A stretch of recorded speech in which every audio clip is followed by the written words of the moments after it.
Britain is grappling with a sickness explosion that's costing the economy £15 billion a year. That is the warning from a new report by health experts and peers, which has found the UK to be among the countries with the worst population health in Europe. Mental illnesses like depression and anxiety are now the leading reasons that adults out of work are claiming disability benefits, and it's forecast that 2 million more people will become claimants before the end of the decade. Joining us now, former chair of the BMA GP committee, Dr Laurence Buckman. Dr Buckman, always a pleasure to see you. Happy New Year to you.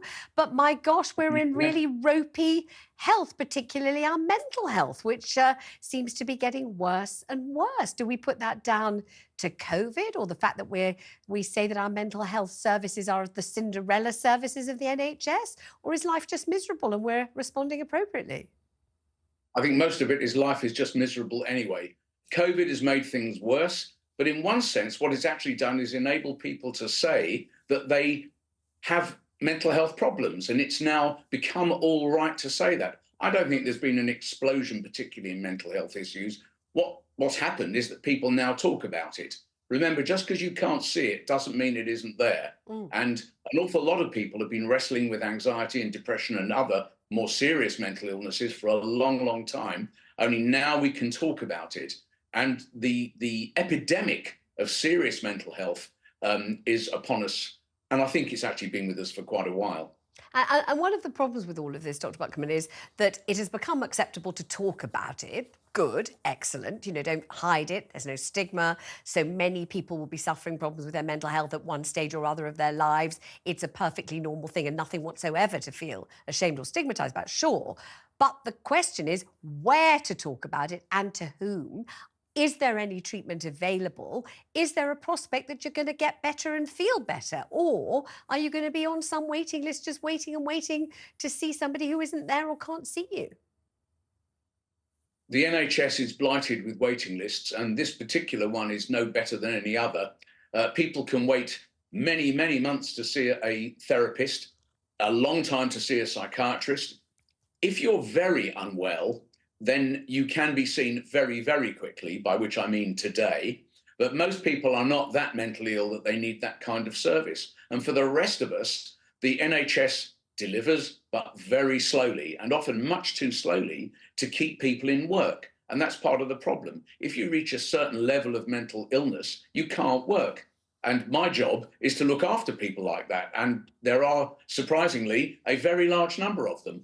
Now, I'm supposing that there are at least some people listening to us or watching this, Dr Buckman, thinking, oh, come on now. It's become fashionable to talk about your mental health. It's become acceptable to talk about your mental health, and a kind of low-grade, low-level depression in the month of January following the Christmas festivities, or marital conflict, or all the sorts of things that happen over the Christmas season has been ever thus. It's just that people now will say they have mental health problems, whereas before they might have, and I'm going to use a horrible cliche here, pulled themselves up by their bootstraps and somehow soldiered on and got on with it. Is that what's happening, or is this so serious, really, that we need to take it with immense seriousness?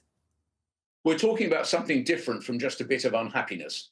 There are people who have a variety of unhappinesses in their lives, problems in their lives, but when we talk about mental illness, we're actually talking about significant mental health disturbance. And those people are not putting it on, they can't pull themselves together or just get on with it, pull yourself together. It doesn't work. These people need help, whether that involves medication, whether it involves talking therapies, which it often does. These take time and cost a lot of money for the NHS, or whether you need more attention and you need to be in a hospital rather than visiting the outpatients. But whichever it is, the level of sickness is significant, and these people are not just a bit miserable. They're way past that.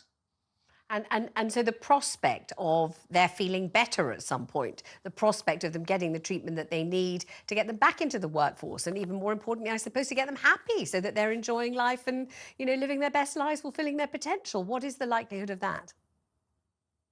They're quite likely to get better. The people who are very seriously unwell, so ill that they can't work, those people can be helped to get better, but of course it takes time, and the NHS delays things when it shouldn't. That's because there aren't enough therapists working in it. There are very few psychotherapists working in the health service. speaking as one of them, I can tell you I'm not surrounded by large numbers of colleagues. The waiting list would be enormous if we didn't strive very hard to keep it down. Medication is much easier. Your GP can give you that. And many GPs are also trained in psychological therapy. I was one of them. And you can help people without them seeing a psychiatrist and needing specialist medical help. Dr. Buckman, always a pleasure. Thank you very much indeed.